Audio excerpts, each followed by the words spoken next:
ਆ ਚੀਜ਼ ਲਿਖ ਲਈ ਨੇ ਕਿ ਸੱਥ 'ਚ ਖੜੋ ਕੇ ਮਾਰੇ ਥਾਪੀਆਂ ਪੁੱਤ ਜੱਟ ਦਾ ਜਵਾਨ ਹੋ ਗਿਆ। ਵਾਹ। ਤਾਂ ਕੁਝ ਦਿਨਾਂ ਬਾਅਦ ਮੈਂ ਵੀ ਭੁੱਲ ਗਿਆ ਨਾ ਮੈਂ ਗਾਣਾ ਲਿਖਿਆ।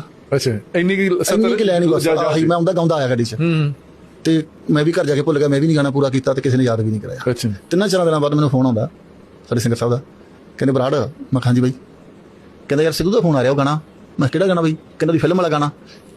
ਕਹਿੰਦਾ ਮੈਨੂੰ ਫੋਨ ਆਇਆ ਸੀਗਾ ਸਿੱਧੂ ਦਾ ਤੇ ਉਹ ਕਹਿ ਰਿਹਾ ਸੀ ਮੈਨੂੰ ਸੁਣਾਓ ਤੇ ਕਹਿੰਦਾ ਮੈਂ ਇੱਕ ਲਾਈਨ ਸੁਣਾਤੀ ਵੀ ਆਹ ਬੱਬੂ ਸੁਣਾ ਰਿਹਾ ਸੀ ਮੈਨੂੰ ਵੀ ਸ਼ਾਇਦ ਉਹਨੇ ਪੂਰਾ ਕਰਤਾ ਹੋਣਾ। ਅੱਛਾ ਤੇ ਕਹਿੰਦਾ ਉਹਨੂੰ ਲੈਣ ਪਸੰਦ ਆ ਗਈ, ਉਹਨੂੰ ਗਾਣਾ ਚਾਹੀਦਾ ਹੁਣੇ। ਅੱਛਾ ਮੈਂ ਕਿਹਾ ਬਾਈ ਮੈਂ ਤਾਂ ਲਿਖਿਆ ਨਹੀਂ ਗਾ। ਕਹਿੰਦਾ ਫਿਰ ਸਿੱਧੂ ਨਾਲ ਗੱਲ ਕਰ। ਮੈਂ ਫੋਨ ਲਾ ਲਿਆ। ਅੱਛਾ ਫੋਨ ਨਹੀਂ ਚੱਕਿਆ, ਬਿਜ਼ੀ ਆ ਰਿਹਾ ਸੀ।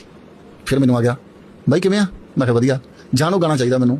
ਕਿਹੜਾ? ਮੈਨੂੰ ਬਾਈ ਨੇ ਸੁਣਾਇਆ ਸੱਥ 'ਚ ਖੜੋ ਕੇ ਮਾਰੇ ਥਾਪੀਆਂ ਪੁੱਤ ਜੱਟ ਦਾ ਜਵਾਨ ਹੋ ਗਿਆ। ਮੈਂ ਕਿਹਾ ਬਾਈ ਮੈਂ ਪੂਰਾ ਕਰ ਦੇਣਾ। ਕਹਿੰਦਾ ਕਰਨਾ ਨਹੀਂ, ਤੇਰੇ ਕੋਲ 20 ਮਿੰਟ ਆ, ਮੈਂ ਫੋਨ ਤੇ ਹੀ ਆ। ਅੱਛਾ ਹਾਂਜੀ। ਫਿਰ ਉਹ ਅਸੀਂ ਬਾਈ ਆਗਾ ਸੁਣਾਈ ਗਿਆ ਅਨਖੀਲਾ ਸਾਹਿਬ ਨੂੰ ਤੇ ਮੈਂ ਲਿਖ ਗਿਆ। ਅਸੀਂ ਤਿੰਨੇ ਫੋਨ ਤੇ ਕਾਨਫਰੰਸ ਤੇ ਸੀਗੇ। 20 ਮਿੰਟਾਂ 'ਚ ਉਹਨੇ ਗਾਣਾ ਪੂਰਾ ਕਰਾ ਕੇ ਜੀ ਕਹਿੰਦਾ ਸਾਡੀ ਸਾਰੀ ਟੀਮ ਬੈਠੀ ਹੋਈ ਹੈ ਫਿਲਮ ਦੀ, ਤੇਰਾ ਗਾਣਾ ਓਕੇ ਆ,